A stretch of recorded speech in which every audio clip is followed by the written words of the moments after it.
Hello guys, അപ്പോൾ നമ്മുടെ കല്യാണ തലേന്നാണ് കേട്ടോ. ഇവിടുത്തെ ഒരു ഏറ്റവും വലിയ പ്രത്യേകത എന്ന് പറഞ്ഞു കഴിഞ്ഞാൽ കോലം എഴുതും. കണ്ടത് തമിഴ്നാട്ടിലുള്ള പ്രത്യേകതയാണ്. വീടിൻ്റെ ഫ്രണ്ടിൽ എപ്പോഴും കോലം ഉണ്ടായിരിക്കും. അപ്പോൾ അതാ നമ്മൾ കല്യാണ തലേന്നിന് ആദ്യം തന്നെ പറഞ്ഞു കഴിഞ്ഞാൽ ഫുഡ് കഴിക്കാനായിട്ടാണ് വന്നേക്കണത് കേട്ടോ. കാരണം കുറച്ച് ലേറ്റായി ഈ പ്രോഗ്രാം നടക്കുന്നതിൻ്റെ ഇതിൽ. അപ്പോൾ അതുകൊണ്ട് തന്നെ നമ്മൾ ആദ്യം ഫുഡ് കഴിച്ചിട്ടാണ്. പിന്നെ ചെറിയൊരു റിംഗ് എക്സ്ചേഞ്ച് പരിപാടികളൊക്കെ ഉണ്ട്.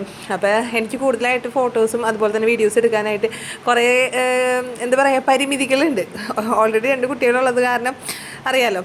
അപ്പം നമ്മളിതാ ഇവിടെ ഹോളിൽ വന്നിട്ട് ഫുഡ് അടി കാര്യങ്ങളൊക്കെ കഴിഞ്ഞു. അതിൻ്റെ ഇടയിൽ കുറച്ച് ഷോർട്സും കുറച്ച് ഫോട്ടോസ് കാര്യങ്ങളൊക്കെ എടുത്തിട്ടുണ്ട്. അപ്പോൾ കുഞ്ഞാവ് ഉറങ്ങായിരുന്നു, പക്ഷേ ഇതാ എണീറ്റപ്പോൾ ആകെ അലമ്പാക്കിയിട്ടുണ്ട് ചെക്കൻ. എണീറ്റ് കഴിഞ്ഞാൽ പിന്നെ വേറൊരു രക്ഷയുണ്ടാവില്ല. രാത്രിയാണെന്നുണ്ടെങ്കിൽ പിന്നെ എന്നെ തന്നെ കിട്ടണം, അങ്ങനെയാണ് ഒരു അവസ്ഥ. അപ്പോൾ നമ്മുടെ ഒരു റിസോർട്ടിലാണ് കേട്ടോ ഈ ഒരു എൻഗേജ്മെൻറ്റ് ഫംഗ്ഷൻ നടക്കുന്നത്. അപ്പോൾ അതിന് വേണ്ടിയിട്ട് വന്നിട്ടുണ്ട്. നല്ല മഞ്ഞാണ്. നമ്മുടെ കേരളത്തിലെ പോലെയല്ല, കോയമ്പത്തൂർ അത്യാവശ്യം നല്ല രീതിയിൽ മഞ്ഞുണ്ട്. ഊട്ടിയിലാണെന്നുണ്ടെങ്കിൽ ഗംഭീര മഞ്ഞാണെന്നാണ് അറിഞ്ഞത്. ഊട്ടിക്ക് പോകണമെന്നൊക്കെ ഉണ്ടായിരുന്നു, പക്ഷേ എന്താ പറയുക, കുട്ടികളൊക്കെ കൊണ്ട് പോകുന്നത് ഈ സമയത്ത് റിസ്ക്കാന്ന് ഇറങ്ങിയ കാരണം നമ്മൾ വേണ്ടാന്ന് വെച്ചു കൂട്ടാം. നമ്മുടെ റിലേറ്റീവ്സ് ഊട്ടിയിലും ഉണ്ട്. അപ്പോൾ ഇവിടെ നല്ല മഞ്ഞാണ്. ഇതാ നമ്മുടെ ചെക്കനും പെണ്ണൊക്കെ റെഡിയായി വന്നിട്ടുണ്ട്. അപ്പോൾ ഇവിടെ ഒരു റിംഗ് എക്സ്ചേഞ്ച് കാര്യങ്ങളാണ് നടക്കാൻ പോകുന്നത്. അപ്പോൾ അതിന് മുന്നായിട്ട് ഇവിടുത്തെ ഒരു പ്രത്യേകതയാണ് കേട്ടോ. തമിഴ്നാട്ടിലൊരു പ്രത്യേകത എന്ന് പറഞ്ഞു കഴിഞ്ഞാൽ ചെക്കൻ്റെ പെങ്ങന്മാർ വന്നിട്ട് തലയിൽ മുല്ലപ്പൂ ചൂടി കൊടുക്കണം. അപ്പോൾ ഇതാ ചേച്ചിമാർ ആഷ ചേച്ചി അതുപോലെ തന്നെ നിഷ ചേച്ചിയാണ് അത് ചെയ്ത് കൊടുക്കുന്നത്. അപ്പോൾ ഇതിന് ശേഷമായിരിക്കും ഇനി റിംഗ് എക്സ്ചേഞ്ച് നടക്കാൻ പോകുന്നത്. അതുപോലെ തന്നെ ഇവിടെ കുറേ തട്ടുകളൊക്കെ വെച്ചേക്കുന്നത് നിങ്ങൾ കണ്ടല്ലോ. അതൊക്കെ അങ്ങോട്ടും ഇങ്ങോട്ടും എക്സ്ചേഞ്ച് ചെയ്യും. അങ്ങനെയാണ് ഇവിടെ തമിഴ്നാട്ടിലത്തെ ഒരു രീതി എന്ന് പറഞ്ഞു കഴിഞ്ഞാൽ. നല്ല രസമാണ് കേട്ടോ ഇവിടുത്തെ ചടങ്ങുകളൊക്കെ കണ്ടുകൊണ്ടിരിക്കുക, നമ്മുടെ പോലെയല്ല.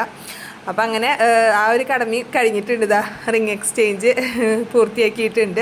അപ്പോൾ നാളെ കല്യാണമാണ്. അപ്പോൾ അതിൻ്റെ തലേദിവസം ചെറിയൊരു ഫംഗ്ഷൻ എന്നുള്ള രീതിയിലാണ് കേട്ടോ അപ്പോൾ ഈ ഒരു ഫംഗ്ഷൻ നടന്നുകൊണ്ടിരിക്കുന്നത്. കാരണം ചെക്കൻ കോയമ്പത്തൂരാണെന്നുണ്ടെങ്കിലും പെണ്ണ് ഇവിടെയല്ല, പെണ്ണ് കന്യാകുമാരിയിലാണ്. അപ്പോൾ അതാണ്.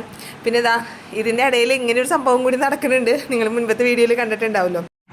അങ്ങനെ കല്യാണ ദിവസം ആയിട്ടുണ്ട്. ഇതാ പള്ളിയിൽ വെച്ച് കെട്ട് കാര്യങ്ങളൊക്കെ കഴിഞ്ഞിട്ടുണ്ട്. ഇനി അടുത്തത് ഹോളിലോട്ട് പോകലാണ്.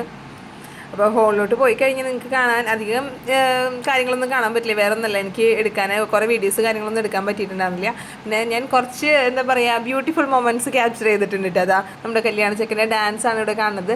വളരെ കുറച്ച് പേരെ കല്യാണത്തിന് ഉണ്ടായിരുന്നുള്ളൂ. പക്ഷേ എനിക്ക് തോന്നിയത് ഇങ്ങനെ നടത്തുന്ന കല്യാണമാണ് ഏറ്റവും ബെറ്റർ എന്ന്. കാരണം ഭയങ്കര ആഘോഷമായിരുന്നു കേട്ടോ. ഭയങ്കര ഒരു സന്തോഷവും അങ്ങനത്തെ കാര്യങ്ങളായിരുന്നു. കാരണം അവർ നല്ല രീതിയിൽ തന്നെ എൻജോയ് ചെയ്തിട്ടുണ്ട്. ഇതാ നമ്മുടെ കുറച്ച് ഫോട്ടോസുണ്ട്. അത്രേ ഉള്ളൂ. Thank you, by.